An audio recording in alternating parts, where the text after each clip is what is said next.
आप लोग लगातार श्रवण कर रहे हैं वीतराग श्रवण भगवान महावीर की अमृतमय वाणी श्री ठाणांग सूत्र के सूत्रों के माध्यम से।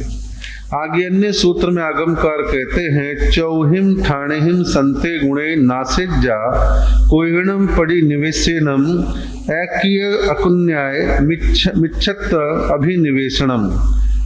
कहा है कि क्रोध, ईर्षा और अकृतज्ञता और मिथ्या आग्रह है, इन चार दुर्गुणों के कारण मनुष्यों के विद्यमान गुण भी नष्ट हो जाते हैं। ये जो चार अवगुण कहे हैं, इनकी वजह से जो थोड़े बहुत गुण हैं भी जीवन में, वो भी नष्ट हो जाते हैं। पहले कहा क्रोध। क्रोध जब जीवन में आता है, प्रचंडता जब क्रोध की आंधी का रूप लेकर के आती है, तो व्यक्ति के जीवन के बहुत सारे गुण जो हैं वो भी दब जाते हैं, नष्ट हो जाते हैं, और व्यक्ति क्रोध में आकर के दुनिया भर के पाप कर सकता है, हिंसा कर सकता है, मार धाड़ कर सकता है, कुछ भी कर सकता है। तो क्रोध को अच्छा नहीं माना। फिर कहा ईर्षा, जिसे डहा कहते हैं, जलन कहते हैं। ईर्षा डहा बदनाम तो महिलाएं हैं कि महिलाओं के में ईर्षा की मात्रा ज्यादा होती है, लेकिन पुरुषों में भी होती है। परसेंटेज में अंतर हो सकता है, लेकिन ईर्षा एक ऐसी चीज है कि पुरुष हो, स्त्री हो, पढ़ा लिखा हो, कम पढ़ा लिखा हो, शहरी हो, ग्रामीण हो, इस देश का हो, उस देश का हो, इस जाति का, उस जाति का हो, सब लोगों के जीवन में ईर्षा कम ज्यादा मात्रा में देखने में आती है। दूसरों की तरक्की हमें नहीं सुहा रही, दूसरों की सुंदरता हमारे को नहीं सुहा रही, दूसरा देश, दूसरी जाति, दूसरा धर्म, दूसरा वर्ग तरक्की क्यों कर रहा है, वो बर्दाश्त नहीं हो रहा। औरों के बच्चे पढ़ने में होशियार क्यों हैं और हमारे वाले क्यों नहीं हैं। अनेक तरह की चीजों को लेके मन में ईर्षा भाव आ जाता है। ईर्षा भाव किसी गरीब में आए तो समझ में आता है बेचारे पे नहीं है, और जो छके हुए हैं, धापे हुए हैं, भरपूर धन दौलत है, वो आपस में ही कंपैरिजन करके ईर्षा से ग्रसित हो जाते हैं। इनके वाली गाड़ी इतने लाख की, हमारे वाली इतने लाख की है, उनकी शादी में इतने लग गए, हमारी में इतने लग रहे हैं। बहुत तरह के कंपैरिजन है, तुलनाएं हैं, जो व्यक्ति को जीवन में ईर्षा की ओर ले जाती है। व्यक्ति जो संतोषी हो जाता है, वो देखता है मेरे पास जो है, मैं संतुष्ट हूँ, आनंद में हूँ, और मुझे किसी का कर्जा नहीं चुकाना। कई तरह के पॉजिटिव विचार उसके मन में आ जाते हैं और आने भी चाहिए। और नेगेटिव विचार वाले लोग तो बिल्कुल ईर्षा, द्वेष, डहा, जलन सब पालते रहते हैं, जो नहीं होना चाहिए। और ईर्षा करने वाला व्यक्ति स्वयं की ईर्षा से अंदर ही अंदर इतना शांत बेचैन हो जाता है, उसका मन ना माला में लगता है, ना व्यापार में लगता है, ना किसी और चीज में लगता है, बस ईर्षा ईर्षा ईर्षा, जलन जलन। ये गलत है। तीसरा कहा अकृतज्ञता। कृतज्ञता कहते हैं धन्यवादी होना, किसी का थैंक्स करना कि आपका बड़ा उपकार है, आपने मेरे लिए ये काम किया, मैं आपका बहुत बहुत धन्यवाद देता हूँ। लेकिन दुनिया में ऐसे बहुत सारे लोग मिलेंगे जो एहसान फरोश हैं, कृतज्ञ नहीं है, अकृतज्ञ है। माता पिता के प्रति कभी एक शब्द नहीं मुंह से निकलेगा कि आपकी बड़ी कृपा है कि जन्म दिया, लालन पालन किया, पाला पोसा, बड़ा किया, पढ़ाया लिखाया, इस लायक बना दिया। नालायक तो क्या किया आपने मेरे लिए, वो ऐसे बोलेगा। और ऐसे ही अकृतज्ञ जो होता है, वो ये भी बोल देता है अजी किसने पढ़ाया है, टीचर क्या होते हैं, प्रोफेसर क्या होते हैं, कुछ नहीं, तनख्वाह लेते, मैंने फीस दी थी, इसमें क्या बात है। अरे भाई, शिक्षा में आपने फीस दे दी, क्या टीचर को खरीद लिया? लेकिन आप उसके प्रदत्त ज्ञान के बारे में धन्यवादी रहो, रेस्पेक्ट करो, आदर करो कि हाँ ये हमारे गुरुजन हैं, ये हमारे टीचर हैं, इनका बड़ा उपकार है। किसी ने आपको रोजी रोटी खाने कमाने की कला सिखा दी, कोई रोजगार धंधे का मार्ग बतला दिया, कोई मार्गदर्शन कर दिया, उनके लिए भी धन्यवादी होना चाहिए, अकृतज्ञ क्यों हो। अब इंग्लिश का शब्द thank you thank you thank you बहुत फेमस है, थैंक यू देना भी चाहिए। और मैंने देखा है कईयों को इस बात का मैनर्स होता है, छोटे छोटे कार्यों के लिए उनके मुख से तुरंत सेकंडों में थैंक यू निकलता है। अब बहुत सारे माता पिता अपने बच्चों को लेके आते हैं, मैं उनको ड्राइंग बुक दे दूं तो बच्चों सिखा रखा है कि वो महाराज को बोले थैंक यू, टॉफी दे दो तो थैंक यू। तो यानी कहने का मतलब थैंक यू एक संस्कार है जो धन्यवाद देने के मामले में व्यक्ति को उदार बनाता है। अन्यथा ठूठ की तरह किसी का धन्यवाद ना देना कितना एक रूखापन सा झलकता है। तो जीवन में जो अकृतज्ञ लोग हैं तो उसकी वजह से उनके जिनमें पहले से विद्यमान गुण है वो भी नष्ट हो जाते हैं। फिर चौथा कहा मिथ्या आग्रह। मिथ्या कहते हैं झूठा, आग्रह कहते हैं मान्यता, कि उसके लिए जिद करना कि मेरी ही बात सत्य है, मेरा ही सिद्धांत सत्य है, जो मैं मान रहा हूं वो ही सत्य है। इस प्रकार का मिथ्या आग्रह कई बार जीवन के अंदर लोगों के आ जाता है। और मिथ्या आग्रह में अचंभा ये है, मिथ्या आग्रह आ जाने के बावजूद भी उस व्यक्ति को यही महसूस नहीं होता मैं मिथ्या आग्रह कर रहा हूँ, मैं बेमतलब की जिद कर रहा हूँ, फालतू में अड़ रहा हूँ। देखिए मान्यताएं, विचार, सोच, चिंतन सबका डिफरेंट हो सकता है, लेकिन किसी बात पे उलझना, जिद करना, मिथ्या आग्रह के लिए अड़ जाना ये गलत है। बल्कि ये रखें कि सच्चा जो है, जो सत्य है वो मेरा है। भगवान महावीर ने आगे कहा कि जो सत्य है वो मेरा है। मेरा मतलब क्या है, दुनिया में कोई मुझे कन्विंस कर दे, सत्य बतला दे तो मुझे अपनी मान्यता छोड़ने को जिद नहीं है, मैं अपनी गलत धारणा को छोड़ दूंगा। मुझे कोई लाइट, कोई रोशनी, कोई ज्ञान, कोई प्रकाश तो दे। तो ये फ्लेक्सिबिलिटी जो होती है वो अच्छी है कि हम किसी बात पे अड़े नहीं, महसूस करें कि हाँ यार मेरा स्टैंड गलत था, मैं क्यों जिद कर रहा था, मुझे ऐसा नहीं करना चाहिए था, चलो वो मेरी अज्ञानता थी, अब मैं इसको छोड़ता हूँ और नई बात, सच्ची बात, सही बात इसको मैं स्वीकार करता हूँ। तो चार चीजें यहाँ कही है, क्रोध, ईर्ष्या, अकृतज्ञता और मिथ्या आग्रह। ये चारों चीजें जीवन को पतन की ओर ले जाती हैं और जीवन में इससे पहले विद्यमान गुणों को भी ये चारों आदतें खराब कर देती हैं। फिर अगले सूत्र में कहा है, चत्तारी धम्मदारा खंति मुक्ति अज्जवे मदवे। कहा है कि चार धर्म के द्वार कहे गए हैं। धर्म के द्वार, धर्म को में प्रवेश करने के मार्ग कहो, द्वार कहो, एक ही बात है। चार द्वार क्या है? क्षमा, संतोष, सरलता और नम्रता। जब हम इनको, इनके अपोजिट को देखेंगे कि भाई सीधी सीधी बात है, जहां जहां क्षमा है वहां क्रोध नहीं है, जहां क्रोध है वहां क्षमा नहीं है, या तो क्षमा होगी या क्रोध होगा। तो इसलिए क्षमा का जो महान गुण है इसको धर्म का द्वार कहा है। अब आप देखिए इन दिनों जो पर्यूषण मनाए गए 18 दिवसीय, 8 दिन श्वेतांबर परंपरा ने मनाए, 10 दिन दिगंबर परंपरा ने मनाए और हमने भी क्षमापना का आयोजन किया। दिगंबर परंपरा में आयोजन चल रहे हैं क्षमापना के, आज भी पड़ोस में है। और वैसे तो चलो आज पर्टिकुलर दिन में कोई मना ले, लेकिन क्षमा का भाव तो 12 मास होना चाहिए कि जैसी गलती महसूस हो अपने बात को संभाल लें, सॉरी फील करे, क्षमा मांग ले। क्षमा मांगने में कोई नाक नहीं कटती, कुछ छोटे नहीं हो जाते। लेकिन व्यक्ति का अहंकार क्षमा मांगने के लिए प्रेरित नहीं करता, रोक देता ना, तुझे क्या जरूरत पड़ी, तू बड़ा है, वो छोटा है, वो झुकेगा, मैं क्यों झुकूं। इस प्रकार का जो क्षमा भाव है वो व्यक्ति को विराटता की ओर लेके जाता है। इसको धर्म का द्वार कहा है। फिर का संतोष। संतोष के अपोजिट है लोभ। जब जब जीवन में लोभ रूपी कषाय की प्रबलता होगी तो जीवन के अंदर संतोष आएगा ही नहीं। संतोष है तो लोभ नहीं आएगा। तो लोभ जो है जीवन का अवगुण है और संतोष एक बहुत बड़ा गुण है। तो जीवन में संतोष को धारण करना।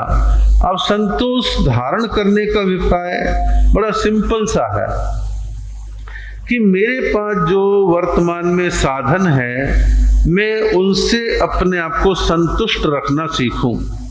मैं जीवन में औरों से तुलना ना करूं, पदार्थों की चाहत का बहुत अधिक विस्तार ना करूं, तन ढकने के लिए वस्त्र मिल रहा है, जीवित रहने के लिए भोजन पानी मिल रहा है, रोजी रोटी कमाई का साधन ठीक ठाक मेरा चल रहा है, कर्जा किसी का देना नहीं, मैं आराम से जी रहा हूं और समय आएगा सब मिल जाएगा। इस तरह का एक व्यापक संतोष जीवन में जब आता है तो व्यक्ति अंदर से तो शांत होता ही होता है और बाहर से भी शांत होता है।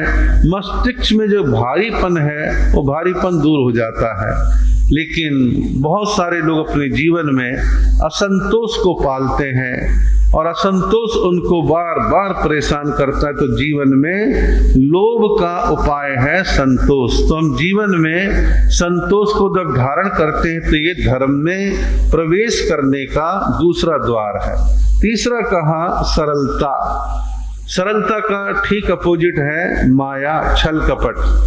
जहाँ छल कपट है वहाँ सरलता नहीं, जहाँ सरलता है वहाँ पर मायाचार नहीं होगा।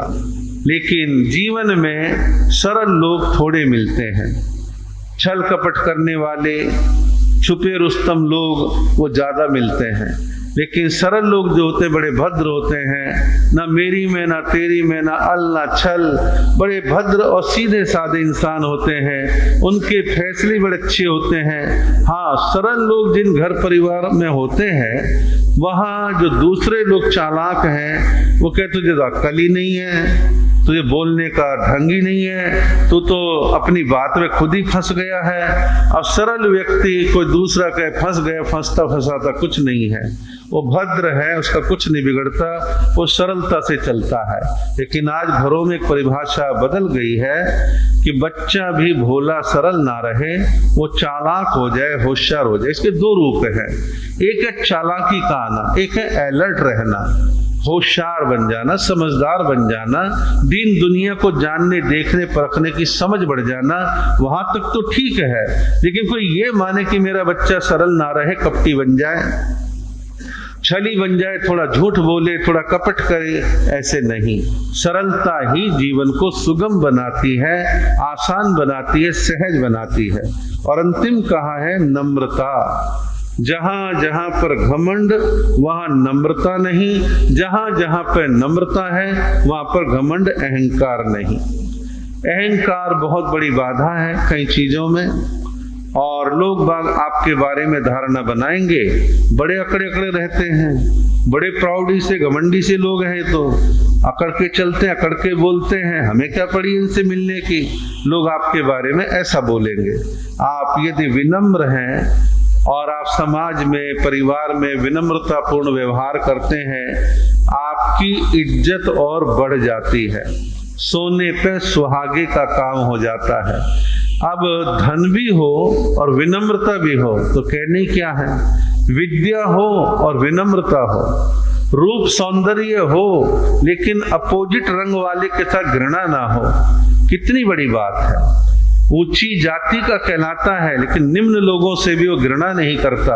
हालांकि मैं तो मानता हूँ आत्मा के लेवल पर ना कोई नीचा ना कोई ऊंचा, मेरा तो मानना है। फिर भी बाहर की दुनिया के लोगों ने पैमाने बना दिए हैं तो ठीक है। कल मैं एक आर्टिकल पढ़ रहा था तो उसमें लेखक का जो भाव था वो ये था कि देश में जो नई जनगणना होने जा रही है इसमें जातीय गणना ना हो, उसका भाव ये था। वो ये कह रहा था कि जाति को जितना गिनेंगे वो सामने आएगी तो दिमाग बटेगा कि इस जाति के वोट इतने हैं, उस जाति के इतने हैं, उसके इतने हैं, वैसी योजनाएं बनेंगी, वैसे दिमाग में भेदभाव आएंगे। लेखक का भाव तो अच्छा है, लेकिन क्या अभी हमारे देश में क्या जातिवाद खत्म हो गया? क्या हम इतने एजुकेट हो गए? हालांकि सच्चाई ये है जातिवाद भारत में एक नासूर की तरह काम कर रहा है। आप सूक्ष्मता से, ठंडे दिमाग से विचार करें, जातिवाद नासूर की तरह काम कर रहा है और देश का बहुत कुछ नुकसान कर दिया है। अब जाति विहीन समाज की कल्पना राम मनोहर लोहिया ने करी थी और भी कई चिंतकों ने करी थी, लेकिन क्या ऐसा हो पाया? नहीं हो पाया। आज भी शर्मा, वर्मा, जैन, अग्रवाल, गुप्ता, राजपूत, ये वो, SC, ST, दुनिया भर के वर्ग बने हुए हैं। तो भाव कहने का ये है, लेखक की कल्पना तो सुंदर है, लेकिन धरातल वैसा बने।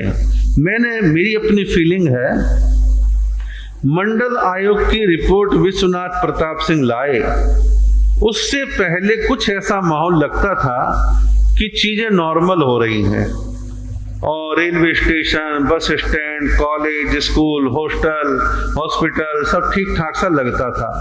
लेकिन मंडल आयोग की रिपोर्ट ने आने के बाद चीजों को डिवाइड कर दी। तो मेरा पक्ष है। अब राहुल गांधी ऐसे कह के तो फंस गए। उन्होंने विदेश में कह दिया कि भी ये जातिवादी की व्यवस्था अच्छी नहीं है और ये सब बंद होना चाहिए। अब यहाँ पे जो आरक्षण समर्थक है उन्होंने हंगामा, आप तो आरक्षण के विरोधी हो। हालांकि पूरे सेंटेंस को, पूरे संदर्भ को सुनने समझने वाले थोड़े होते हैं। इधर का थोड़ा सुन लिया, उधर का सुन लिया, या बीच का सुन लिया, इधर का छोड़ा, इधर का छोड़ा, तो फिर बात का बतंगड़ बनता है। खैर, वो एक राजनीतिक विषय बनते बिगड़ते रहते हैं। ये कुल मिलाकर के भाव ये है कि विनम्रता आए और अहंकार घटे।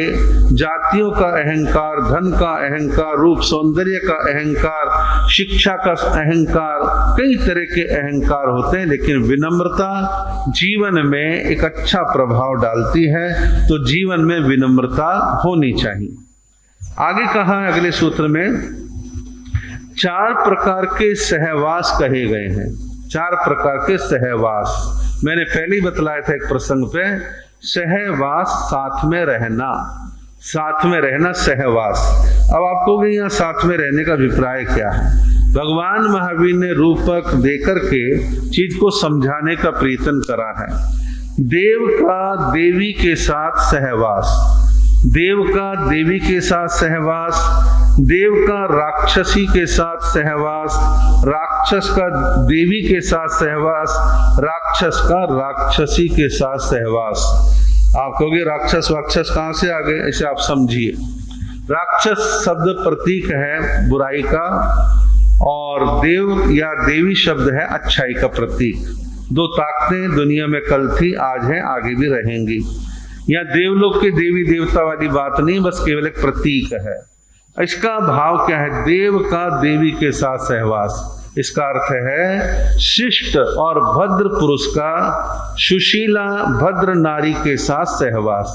देव का देवी के साथ कहा ना, तो जहां पति पत्नी, भाई बहन, ये सारे बड़े अच्छे स्वभाव के हों, अपने जो है पति भी और पत्नी भी सुशील हो, नम्र हो, आपस की बॉन्डिंग अच्छी हो, एक दूसरे से सम्मान से बात करते हैं, एक दूसरे को रेस्पेक्ट देते हैं। तो ये कहा देव का देवी के साथ सहवास। और ऐसे पति पत्नी के जोड़े आदर्श जोड़े कहलाते हैं, और वो लोग अपने घर के लिए, बाहर के लिए, समाज के लिए एक आदर्श बनते हैं। लोग उनको अच्छी निगाह से देखते हैं।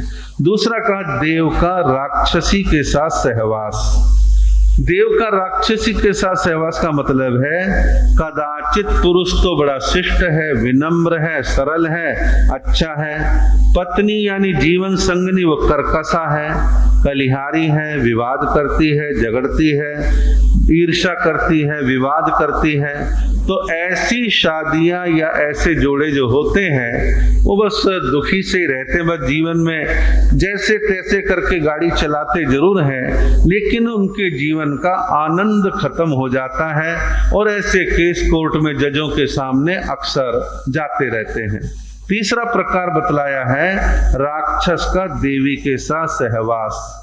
राक्षस का देवी के साथ सहवास का मतलब है कि आदमी पक्का दुष्ट है, लड़ने भिड़ने वाला, मार पिटाई करने वाला, गाली गलोच देने वाला, कुछ शराब जुआ 7 प्रकार के कुव्यसन जीवन में है।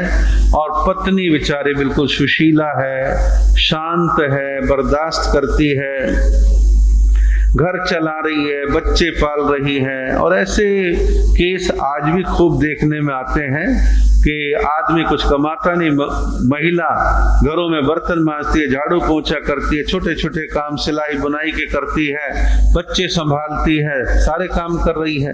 तो ऐसे लोग भी हैं कि जहाँ पुरुष का व्यवहार दुष्टतापूर्ण होता है और महिला सुशील होती है। फिर कहा राक्षस का राक्षसी के साथ सहवास, यहाँ दोनों ही बराबर हैं कि पुरुष भी कम नहीं और स्त्री भी कम नहीं, दोनों का वाक युद्ध बराबर चलता है और बाहु युद्ध भी चलता है और दुनिया भर के कलह कलेश करते रहते हैं। ऐसे में गुस्से में आकर के मर्डर होने की संभावना, संबंध टूट जाने की संभावना, कोर्ट कचहरी पुलिस थाना होने की संभावना पूरी बनी रहती है। तो ऐसा चौथा जो वर्ग है तो बिल्कुल ही बेकार है। लेकिन जो एक अच्छा एक बुरा, वो काम चला लो लेकिन मजे वाली बात नहीं है। सही तरीका है देव का देवी के साथ सहवास, अच्छे से अच्छे का मिलन, पति पत्नी दोनों सुशील हैं, अच्छे हैं, विनम्र हैं, एक दूसरे की रेस्पेक्ट करते हैं, आदर से बोलते हैं, वो ज्यादा अच्छा है और जीवन को ऐसा ही बनाने का प्रयत्न करना चाहिए। अगले सूत्र में कहा है 4 प्रकार के पशु कर्म कहे गए हैं। पशु कर्म, पशुओं वाले कर्म। 4 प्रकार के पशु कर्म क्या कहे हैं? कपट, धूर्तता, असत्य वचन और कूट तुलामान, खोटे तोल माप करना, 4 प्रकार के व्यवहार पशु कर्म है। इनसे आत्मा पशु योनि त्रियंच गति में जाता है। किसी को मर करके पशु जगत में नहीं जन्म लेना, बचना चाहता है कि मैं घोड़ा गधा कच्चा कुत्ता बिल्ली ना बनूं, तो 4 प्रकार के ये कर्म ना करे। एक तो छल ना करे, कपट ना करे। दूसरा धूर्तता, धूर्तता जो है चालाकी को कहते हैं, मक्कारी को भी कहते हैं। और असत्य वचन, झूठ बोलना, झूठे वचन बोलना, असत्य वचन ना बोले। और कूट तुलामान, खोटे माप तोल कि तराजू में जो है गड़बड़ करके रखना, कांटे आते हैं उनमें गड़बड़ करना, लीटर जो नापने के उनमें गड़बड़ करना, ऐसे कई तरह के माप तोल में गड़बड़ करना। जमीन नाप रहे हैं, वहां छल कपट करके जमीन गड़बड़ कर दी, वो भी गलत है। कपड़े का थान निकाला, मीटर लिया, फटफट नाप रहे हैं, गांव का ग्राहक भोला भाला, और इतने में कहा तुमने बिलात भर कपड़ा बचा लिया, पता ही नहीं चला। तो इस प्रकार की जो स्थितियां हैं ये अच्छी नहीं, इनको कहा गया कूट तुलामान, यानी कि खोटा तोल माप करना। यदि कोई 4 प्रकार की प्रवृत्तियों को अपनाता है तो इसको पशु कर्म कहा है। और ऐसा पशु कर्म करने वाला मर करके पशु योनि में जन्म लेगा। उससे बचना है तो हमें अच्छे कर्म करने हैं। आगे कहा 4 प्रकार के मानवीय कर्म कहे गए हैं। 4 प्रकार के मानवीय, मानवीय यानी मनुष्यों जैसे कर्म, मनुष्य बनने वाले कर्म। कहा है सहज सरलता, सहज विनम्रता, दयालुता और अमत्सरता। ये 4 प्रकार के व्यवहार मानवीय कर्म हैं। इनसे आत्मा मानव जन्म को प्राप्त करता है। पहले का सहज सरलता, एक होता सरलता ओढ़ी हुई, दिखाने वाली कि मेरा नंबर बन जाए। एक होते नेचुरल, जन्म से सहज रूप से, किसी ने ट्रेनिंग नहीं दी है, बस अपने आप ही सहज तरीके से अपना काम कर रहे हैं। तो ये जो सहज सरलता है ये आदमी के व्यक्तित्व को ऊंचा उठाती है और उसकी इमेज बड़ी सुंदर बनती है। रिश्तेदारों में, समाज में, परिवार में, सब जगह लोग रेस्पेक्ट देते हैं, भद्र हैं, सज्जन हैं, भले हैं। तो सहज सरलता। फिर का सहज विनम्रता, आपकी विनम्रता सहज है। एक साधु है, वो ये नहीं देख रहा कि इसकी दीक्षा 25 साल के 27 साल के, नापता ही नहीं, देखता है अंदाज से और वंदना कर लेता है। चाहे वंदना करने वाले की दीक्षा बड़ी हो वो झुक जाता है जी। किसी ने प्यार से कह दिया आप ऐसा काम, अच्छा जी कर लेंगे जी। और बड़े विनम्र से होते हैं, अड़ते नहीं हैं, फालतू के आर्गुमेंट नहीं करते हैं, बहसबाजी नहीं करते हैं, बड़े विनम्र से लोग होते हैं। तो कहा सहज विनम्रता। फिर कहा दयालुता। दयालुता का गुण अंदर का है। 2 तरह से देखे जाते हैं दयालु। एक वो दयालु जो नेचुरल बचपन से सहज रूप से औरों के दुख तकलीफ को देख नहीं सकते और बड़े दयावान से होते हैं। मिनट में कोई प्रसंग ऐसा देख लिया, सुन लिया, उनकी आंखें गीली हो जाती है, हृदय पसीज जाता है, अपना कुछ भी देने के लिए तैयार हो जाते हैं। दया इतनी होती है, अपना कोट उतार के दे देंगे, अपनी शॉल दे देंगे, अपना जूता चप्पल दे देंगे, कहेंगे हम तो और ले लेंगे, इस बेचारे पे नहीं है। बहुत तरह के ऐसे दया करुणा रखने वाले लोग मिलते हैं। तो दयालुता सम्यक्त का भी लक्षण है। तो जीवन के अंदर दया भाव होना चाहिए। कईयों में दया बाद में आती है। बाद का मतलब क्या है? संतों के प्रवचन सुने, माता पिता के संस्कार आए, कुछ सुना, कुछ देखा, कुछ संस्थाओं ने प्रेरित किया, फिर मन में दया भाव धीरे धीरे विकसित हुआ। तो दया भाव जो है जीवन में होना चाहिए। फिर कहा ए मत्सरता। ए मत्सरता का मतलब है किसी से ईर्ष्या ना करना। ईर्ष्या करते हैं वो गलत है, किसी से डहा करते हैं वो गलत है। तो चारों प्रकार के जो कर्म हैं इनको कहा गया है कि मानवीय कर्म है। और ऐसे कर्म करने वाले लोग मनुष्य भाव में हैं, लेकिन मर करके दोबारा मनुष्य बनेंगे और दोबारा से मनुष्य गति के अंदर वो लोग आएंगे।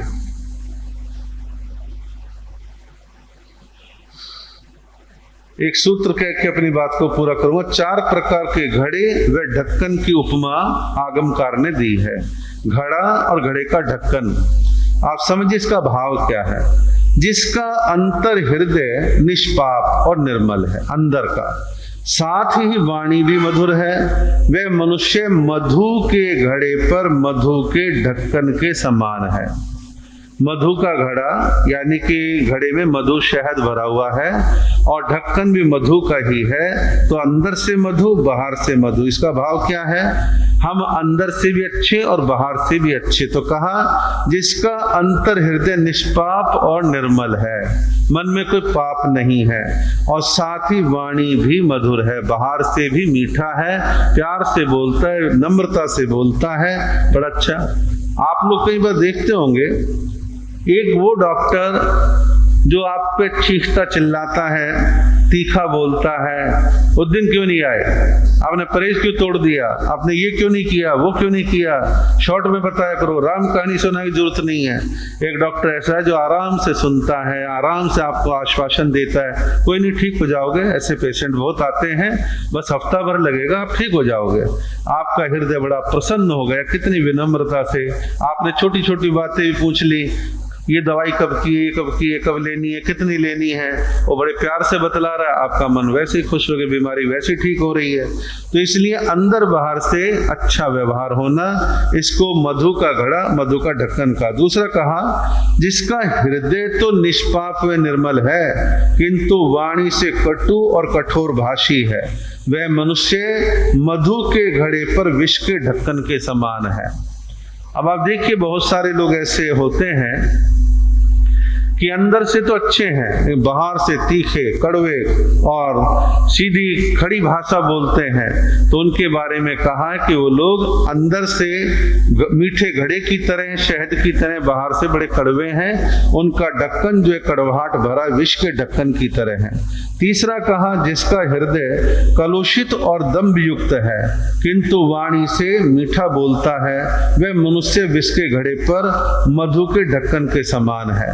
कि हृदय कलुषित है, मन में पाप भरा हुआ है, मन में दंभ है, बहुत सारी गड़बड़ मन में भरी पड़ी है, लेकिन फिर भी पब्लिक के बीच में जाता है, बड़ा मीठा बोलता है, बड़ा अच्छा बोलता है। तो ऐसे लोगों के लिए कहा गया है कि ऐसे लोग ऐसी प्रवृत्ति के हैं कि अंदर विष जहर भरा पड़ा है, ढक्कन मधुरता का जरूर लगा हुआ है। और चौथा का जिसका हृदय भी कलुषित है और वाणी से भी सदा कटु बोलता है, वह पुरुष विष के घड़े पर विष के ढक्कन के समान है।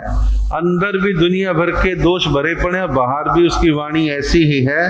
तो उस घड़े की उपमा दी है कि घड़ा जहर से भरा है और ढक्कन भी जहर वाला है। तो ऐसी प्रवृत्तियों को अच्छा नहीं माना है। तो हम अंदर से भी अच्छे बने, बाहर से भी अच्छे बने, हमारा जीवन सार्थक, सुंदर और अच्छा बन पाएगा। इसी के साथ आपका समय होता है।